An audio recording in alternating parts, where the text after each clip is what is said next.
Hi, my friends. I am so glad you're here today because I am a huge human design fan. And if you don't know what that is, that's all right because my guest today is Emma and she is going to tell us all about it.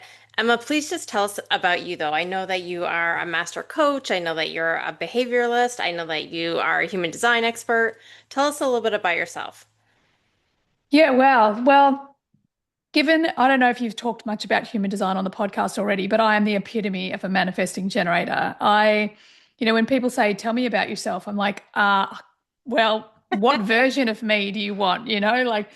I, so for me personally, right now in my world, I am someone who is really helping take human design mainstream. I was diagnosed with depression in my late 20s and basically told it was something that I was going to have to live with. And that just wasn't acceptable to me. And it was this moment in time that sent me on this journey to really understand, who I am and why I do what I do. And ultimately, this journey of rewiring my brain, healing mental health issues, but really discovering this passion that I have for human behavior. Like, why do we do what we do? Um, and ultimately, that sent me on this journey of transitioning out of an advertising career and, a lot of other careers, if I'm really honest. Um, and then finally into coaching. And I found myself in 2018 after becoming a master coach, starting my business, creating great success, having huge transformations in my life. I actually found myself wondering why I still felt like something was missing. And that was actually after getting down on my knees basically and being like, come on, universe, you really need to be obvious about this. Like, please. And the universe brought human design to me. And by that stage, I'd already kind of stepped away from it, like looked at it twice and gone, yeah, but I think that's, as much as I'm very spiritual, I'm not sure that my CEOs are going to be okay with that. And when the universe brought it to me directly after asking for what is this missing piece, that was the moment in time that I was like, okay, I got to run this experiment. And to be honest, ever since the first day I started running my human design experiment, everything kind of just took off from there. And yes, I've had a great deal of success in my business, creating a powerful team, consistent growth and revenue, helping people, transforming lives, seeing my work have a huge impact and, really feeling like, wow, I'm making the world a better place. But it was also all of the other areas of my life, my relationships, my hobbies, even my wealth, everything seemed to transform once I started running this human design experiment. So, yeah, that's a little bit about me. And you're saying like everything in your life, and I do appreciate that because when I started to really dive into it, I looked up like my kids and my husband, and I found that that made our relationship better because I could see where they're coming from too. So it really is like it encompasses your whole life and can make your relationship so much stronger. Can you give us, I know 100%. it's very complex, but can you give us a brief rundown of what human design is? Yeah, sure. So, what it is, it's actually a synthesis of four ancient wisdoms: Western astrology, the Hindu chakra system, the Chinese I Ching, and the Kabbalah tree of life. I sometimes freak out that, oh my God, I'll forget one. And then, yeah, it happens. Um, so these four ancient wisdoms have basically been mathematically mapped together to create your energetic blueprint. So it's kind of like this moment in time, you're stamped with this energetic blueprint. This is your time of birth. And this is what's happening in your DNA. So the way I love to explain it is if you think about things like Myers-Briggs or Enneagram or disc profiling, these behavioral personality profiling tools. It's similar to that, except it's more accurate because we don't get the answers through answering questions with our mind. We actually get it from this moment in time where we have these subatomic particles moving through our body that literally leave themes and energies and all sorts of things in our DNA. So similar, but more, more detailed as it like a personality test. Yeah, definitely detailed. I know there's like the major factors, but when I started diving into it, like you were just asking me what I was, and I'm like, I'm a 1-3 generator. And then you asked me if I knew what my inclination cross is. Like it gets deeper and deeper. And the more you go into it, the more amazing accuracy there is to it. So it's really exciting. Yeah. Yeah, it's crazy amazing the accuracy. hmm Sorry. No, no, you're good. So, here we like to talk about perimenopause, and I really feel like human design can be such a helpful tool with perimenopause and menopause because, kind of like you, but at a different age frame. Like when I hit my 40s, perimenopause hit me straight on, but I had no idea what it was at all. The doctors didn't talk about it, nobody really talked about it. So I got the depression, I got the emotional roller coasters, the headaches, all the things. And that's when I started doing my self development and started getting into human design. And just being able to understand myself better really helped that process of understanding what was going on with my body. I wasn't crazy. There's just, hormonal things going on. Like it was so helpful. How do you think that you would have somebody going through perimenopause work with us? Yeah, so this is a really great question, and fair to say I've not been asked this question before. I think the biggest thing about human design, it is going to really help you connect to the truth of who you are, the authenticity. I often say human design gives you the language of what you feel on the inside. So one of the things that I definitely know in my life and, watching so many of my clients, my community go through this process too, is that when you start to work with your design, you're taking back your power, you're taking back your authority. So, you know, all those years ago when I was diagnosed with depression, um, something in me, even though I was at the lowest point in my life, something in me said, what this expert is telling you is not true. There is another path. Now, what I didn't know back then was that was my human design. That was, my internal authority. That was my sacral. That was this energy that is me. Also our intuition telling me, actually, that's not true for you. That's not correct for you.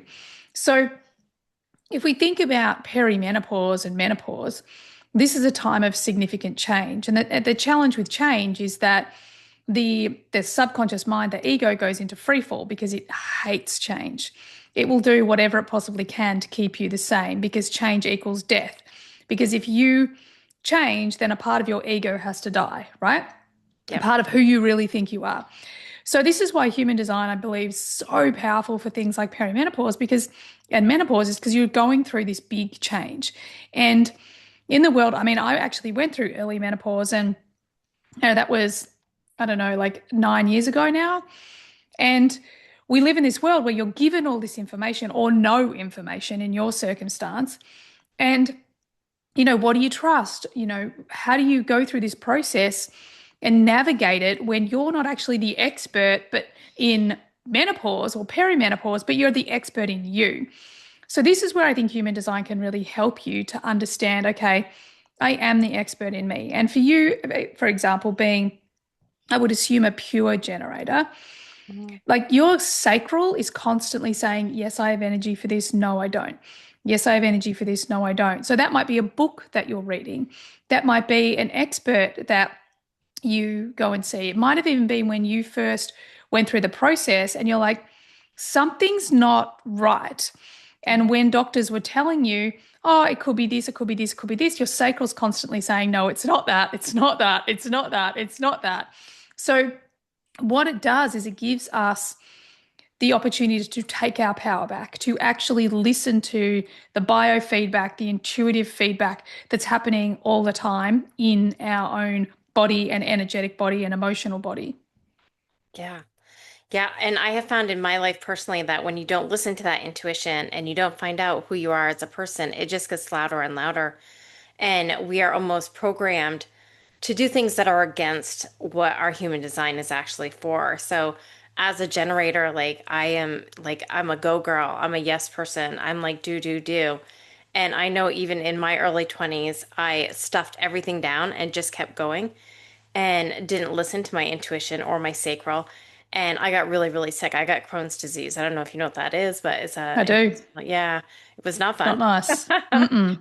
So when things started really going crazy again in my early 40s, I'm like, I need to listen to my body this time. And when I started reading the human design, it really gives you that permission to listen to your body and to know that it's okay to have boundaries. It's okay to, understand yourself. And that sacral, yeah, that sacral got really, really loud. I Yeah. love that. And it's true, Mhm. like this is the whole point of human design. It's not like I'm really big on this is an experiment, not a dogma.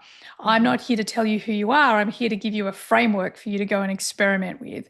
And I feel like this is so incredibly important right now because we live at the back end of the information age, like many would say, I think we're right in the middle of it, but we're actually at the back end of it. Up until AI, we were the experts. We were the ones that were, building mastery. We were studying. We were doing things year upon year upon year. And that's all changing overnight. We're also discovering that perhaps what we thought was true, things that we were being told or what was being reported in the media, um, we're now discovering, hang on a second, that wasn't true. Now, again, that's the beauty of human design because it gives the power back to us. The authority is back on the internal. So when we learn to work with our design, the whole time we're getting, in the moment feedback on what's actually happening, as opposed to what maybe someone wants us to believe, or someone else's expertise is missing something important. And that's, to me, the most powerful thing. Mhm. How do you think human design helped you when you were going through your early perimenopause? Was there something that stands out to you? Yeah, well, I think one of the big things when I was going through it was I was that typical, I had two young children. I was studying. I had my own business that I was getting off the ground. Um, my husband at the time was away working all the time, and I was just go, go, go, go, go. And the thing that I love about human design is also the challenge is if we just look at the macro parts like our type, we could go, well, I'm a manifesting generator. You should be fine with that. But the truth is, like you've already alluded to, is that I was saying yes to the wrong things and no to the wrong things. In fact, I wasn't saying no at all. I mean, I was saying no to fun. That was about it, right? Um, so how it really started to help me was because I went through early menopause and because I'm conscious of my identity, my belief systems, because that's creating my reality, that's creating my health and well-being. I was really conscious that I don't want to read all the information. I just want to read the correct information for me. So again, I would, pay attention to my external world. So a friend would say, hey, you should listen to this podcast or you should read this book. But I wouldn't just jump on it. I would listen to my emotional authority and my sacral authority. And the thing that I think was really powerful about that is it actually gave me the opportunity to navigate this thing without taking on other people's belief systems or other people's opinions. Because I would say, like, at 8 out of 10 times, I'm actually reading something that's very in alignment with who I was and where I was at. And the beauty of, one of the things that I've kind of discovered over this time was at the time when I went through early menopause, there was so many people talking about things like HRT is so bad, Mhm. I can give you cancer, all this sort of stuff. So it was something that I'd really shut down. And then the weird thing, like 7 years later, um, again, all of a sudden I'm following my design and I'm seeing that I'm interested in this topic again. I'm like, that's weird. Like I thought we were done and dusted. And then I started to realize that the research had changed. They're starting to realize that we were told the wrong story, that in fact it's potentially one of the best things women can do. And by following my energy, by following what lights me up, what I'm curious about, by sleeping on it, giving myself time to know whether this is correct or not correct for me, ultimately I ended up going on HRT and it's been amazing for me. It's been really, really, really beneficial. So, you know, I think that this is, again, this is this beautiful way that we can navigate our unique path versus every expert has research to back what they perceive is true, yet what they perceive and someone else perceives are polar opposites. And that confusion really does, mess with our head. It messes with our identity, our belief systems. So again, if we following our design, we can really look into, okay, well, why else might I be feeling this? Or what is my strategy and authority actually leading me toward? What do I actually have high resistance to? Like where am I trying to force myself? So, yeah, it gives us a roadmap and we can look into, even a lot more specific details of our design where we might be more conditioned, that we can find clues and then ultimately bring things to our awareness that we've been unconscious to so we can change them. Yeah. Because with the different designs, and maybe we should just talk about them very quickly, but with the different designs, there are ones that like can make decisions quicker, that should get more rest, that should listen to their gut, some that shouldn't listen to their gut. Is that correct? So, you know, we are taught to all kind of do things the same way. And some of us shouldn't be doing that at all. Some of us should be taking naps. Some of us should just be, going for our gut when we feel that strong urge. So, knowing that we aren't all the same, it's not all the same plan is really, really key for us, I think. Yeah, I think that's really important. There's over 2 billion expressions of the human design chart. We do talk a lot at the macro levels because, it's the way in. So we'll talk about type, and there's 4 types in a hybrid. Sometimes people say 5 types. Mhm. But yeah, with the nuances, the deeper we go, there's more than 2 billion expressions. So it's really important to understand that we are all completely different. Like Ra would call it the science of differentiation and understanding that, would you like me to just go over the 5 types? Yeah. Yeah, that'd be amazing. Sure. Yeah, Okay. cool. So type is kind of our macro, okay? It is the aura, kind of theme, energy. Think about we all live in this energetic bubble, okay? And it's operating as a torus field that goes down the center of us through our heart. So it's kind of like this big loop that rolls through us consistently and all around us. It's about 6 to 8 feet around us. And there's 5 types. And with those types, that aura operates differently. So if you're a manifester, you have this energy that it can be polarizing. It's this energy of like, oh, this is my person, this is not my person. Um, because a manifest is here to initiate, to start the fire, to get things rolling. They come from this creative urge, and once the urge is switched on, they go after it. So in a perfect world, the moment that energy is on, that's their go time. Um, and they're really here to inspire others into action. All right. So when they follow their creative urge, when they start the fire, then other people get inspired and continue on that journey. Um, then we have generators like you. Hmm. And generators and manifesting generators together, because the manifesting generator is the hybrid, it's part manifestor, part generator. Um, they make up over 70% of the global population. So, one of the things you're kind of alluding to is that we actually live in this world that is a very generator world because the population is generator heavy. Now, as a generator, what you're designed to do is to be highly magnetic. These are the people that are here to build. Whatever lights them up, they have got the energy to put their passion, their life force energy behind it. They can be very, very magnetic and they literally do magnetize things to themselves so that they can respond to things external. This is how they know something's correct for them because it shows up in their external world and their gut literally says, yep, that's great. That's for me. I've got energy for it. Nope, that's not for me. I've got to say no. Biggest challenge for generators is that they say yes when it should be a no. And the moment they do that, their sacral actually switches off. So this is when they start kind of pushing themselves down the burnout road because they're actually trying to operate without their sacral energy, which is their driving force. It's their life force. Um, then we have manifesting generators. As I said, this is the hybrid. So first and foremost, they're here to respond to life. They're here to listen to what they have energy for. However, they're also non-linear beings. So these are the people who are multi-passionate. They're the ones that skip steps.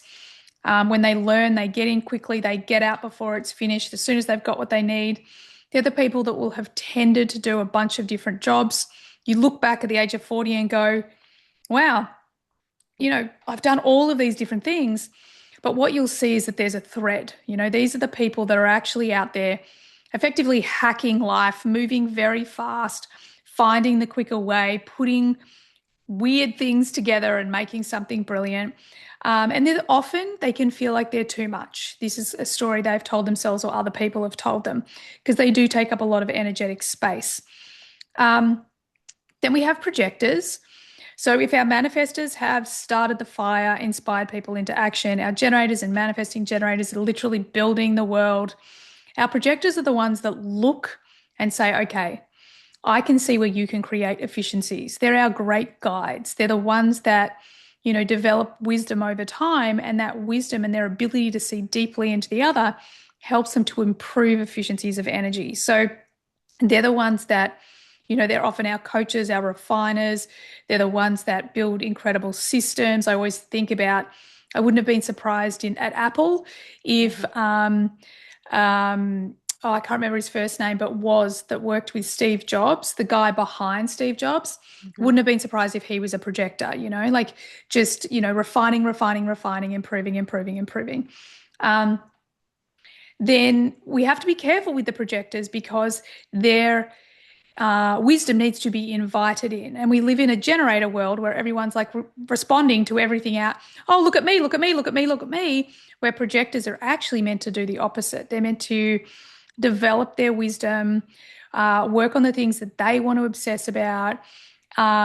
They can share them in a way that they're not attached to them, but they have to wait for people to really ask for their wisdom because that's when their magic really comes to life. And that's an invitation.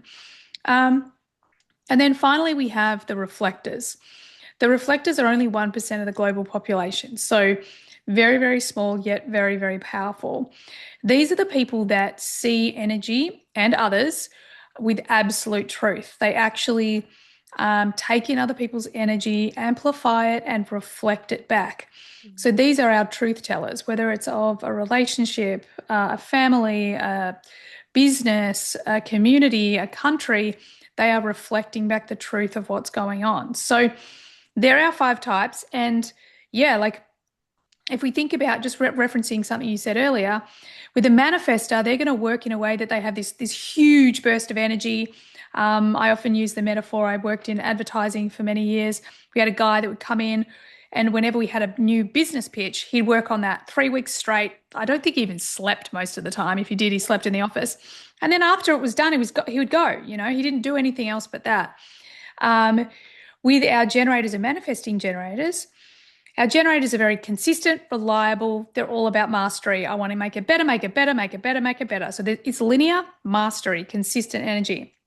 The manifesting generator is non-linear. So they don't just focus on one thing and make it better, but they're consistent. The sacral energy is consistent, consistent, consistent. Both of them trust their gut. Our projectors, they actually only have about 2 to 3 hours a day where they can do, the work in their business that doesn't feel like something they're obsessed with, that they love, that it's just the thing that they want to spend their time doing that gives them energy. So they do, as you referenced earlier, they want to take naps. They want to, really be conscious of what gives them energy, what takes their energy.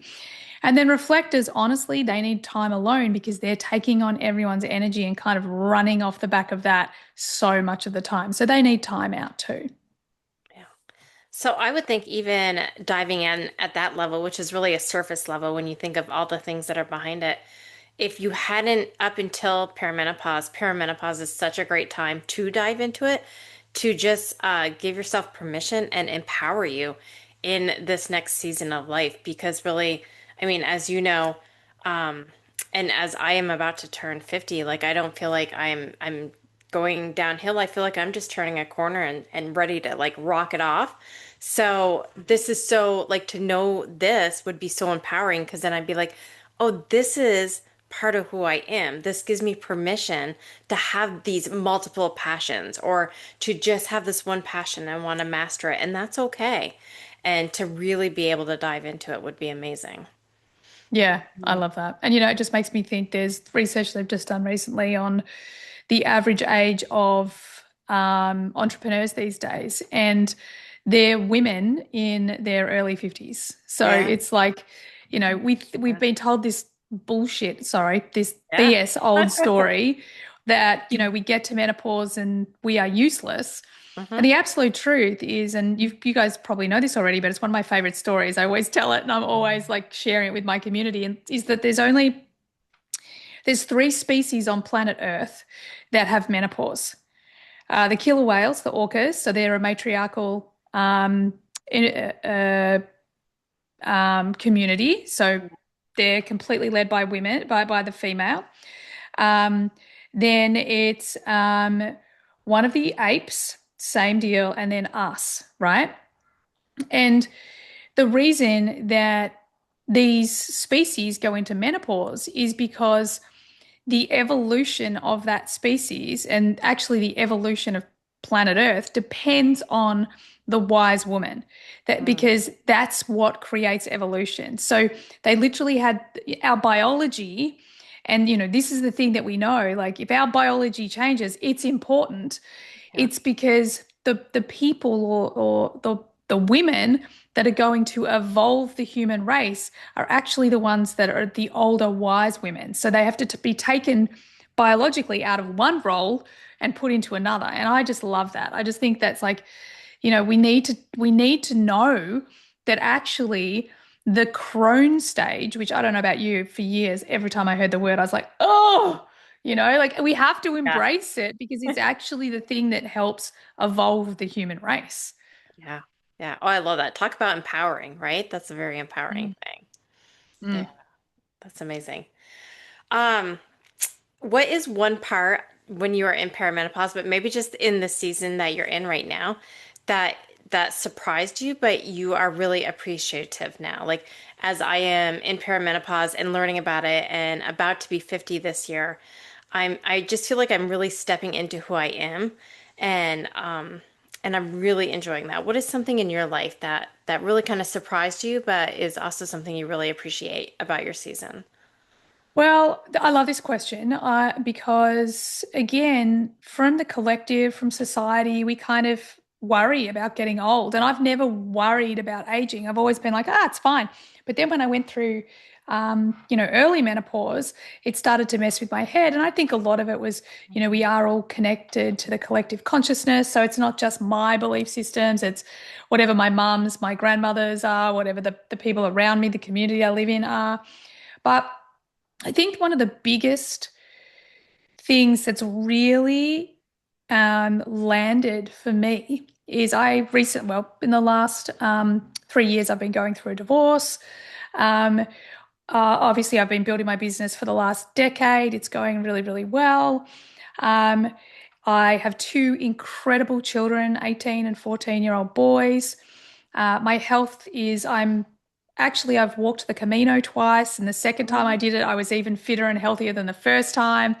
I ride dressage, I surf, I do all of these things, and it's really um, landed for me that I'm in this beautiful place because, when you are single or divorced, people are always like, oh, are you going to find yourself another man? I'm like, yeah, of course. But the thing that I love is that I'm financially independent. I do what I love every day, and I feel like I'm making the world a better place. I have two outstanding, incredible children. I've created a life on my terms. I travel, I live, and it's this freedom. Like, I've got so much time ahead of me, especially if you look at people like Dr. David Sinclair and all his research with lifespan. And, he's talking about they're predicting by 2040 they'll actually be reversing aging.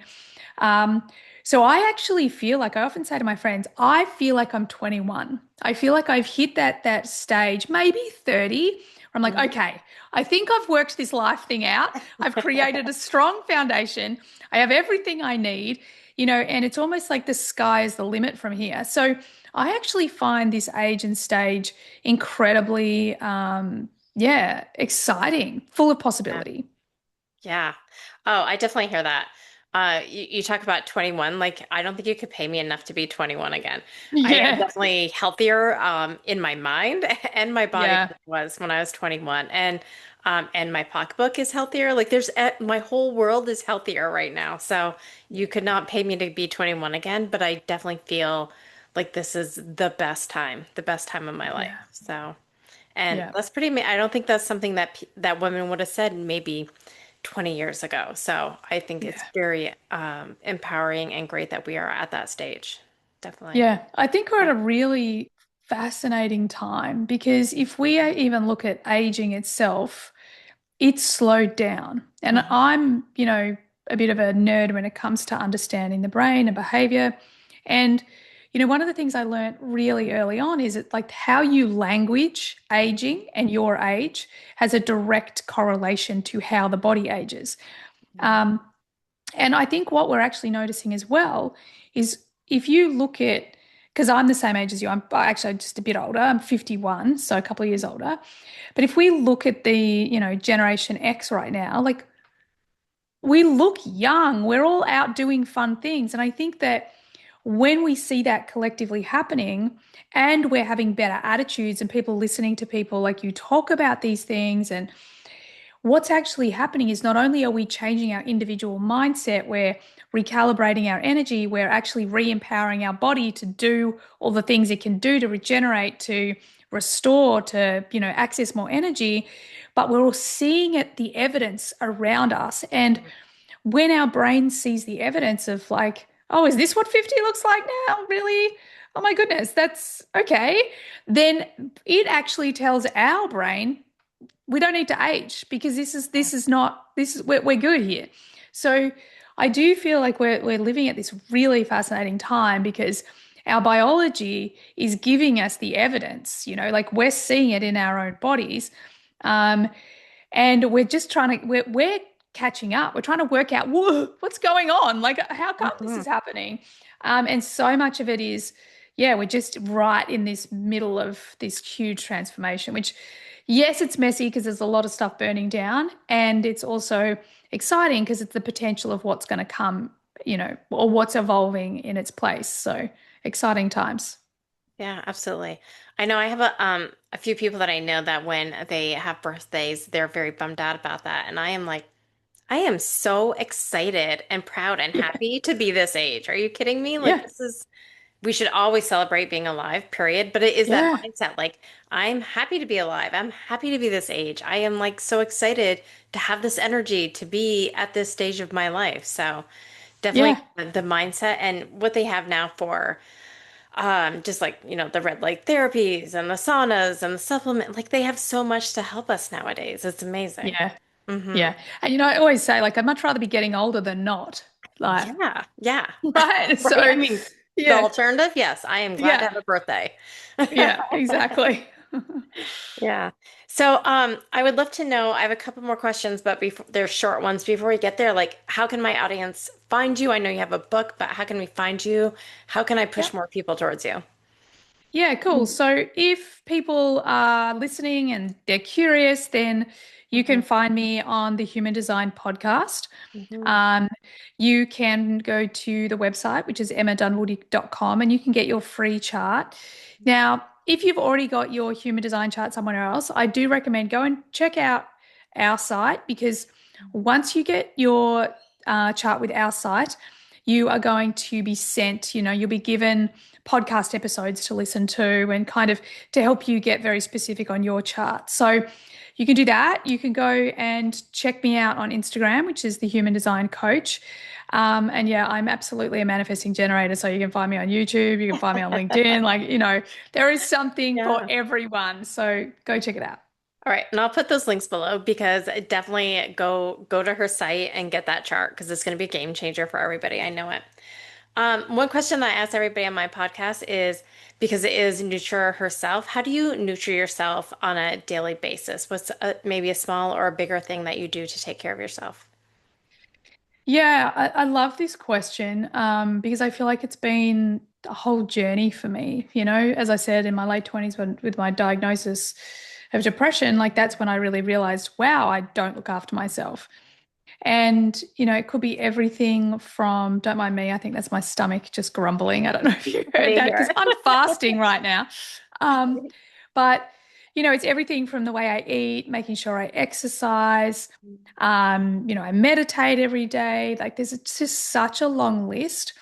The thing recently, I'd say in the last 12 months, that's actually been my primary taking care of myself focus is fun. You Mm, know, like what a great answer. making sure, yeah, like a couple of girlfriends went out to Sri Lanka earlier in the year to do surf camp. Mm, So we surf. I have a dressage horse that I ride, and I ride him probably, anywhere between 4 and 6 times a week. And I used to do it, like I was a very serious competitor for a lot of my life and did it sort of semi-professionally. And he's been this great teacher that stop trying to get somewhere, Emma. Just get on, ride, enjoy the ride, mm, and get off. And it's been such a great teacher for me because I don't know if you know anything about horses, but they're real-time mirrors. Like whatever you're feeling, you take into the saddle type thing. yeah. And I think that that's one of the things that I'm really focusing on because I've always been so driven. I've always been, um, a coach once called me, "You're just like a scrappy little dog, Emma. You just get what you want." And it was my trauma. It was my childhood trauma. Mhm. No one else was going to do it for me. So I always found a way. And I really feel like the biggest self-care thing that I'm focused on right now and have been for the last 12 months is, right, how can I make all the things that I am, that I do, that my life, how can I make them fun? Mm, Because the object of the game being life, mhm, is to enjoy it. Instead of feeling this overwhelming, like even the things you love, feeling like, oh, I have to. No, you don't. You really mhm. don't. So, yeah, I would highly encourage fun. When you learn how to have fun and enjoy the things that you do, and you make time for it all the time, it upgrades everything else. It's just the best. Yeah. Oh, I love that answer. That's probably excuse me, the first time I've heard that answer, but it's definitely I have this thing that I call 5 Gs in my life that I always go back to. So it's being grateful, having grit, having gratitude, having a girl gang, and having glee. So like we are here. Like if you are doing exercise you hate, stop doing it. Do something fun. Like you have to do have Yeah. more fun in your life. So I love that answer. I love that. Mhm. Well, I want to thank you so much for your time. I appreciate this so much. I definitely want my audience to go out there and learn more about human design and about you and listen to your podcast and read your book and all the things. I just think it's so helpful to people in general, and especially in perimenopause and as they are hitting that would we say that crone age, that wise age, Mm. as we're getting wiser, stepping into themselves and really knowing who they are. So, thank you so much for this time. I really appreciate you. You're so welcome. Thanks for having me. It's been super fun. Yeah, definitely. And thank you everybody out there listening. Like I always say, choose yourself, and I will talk to you soon. I love you.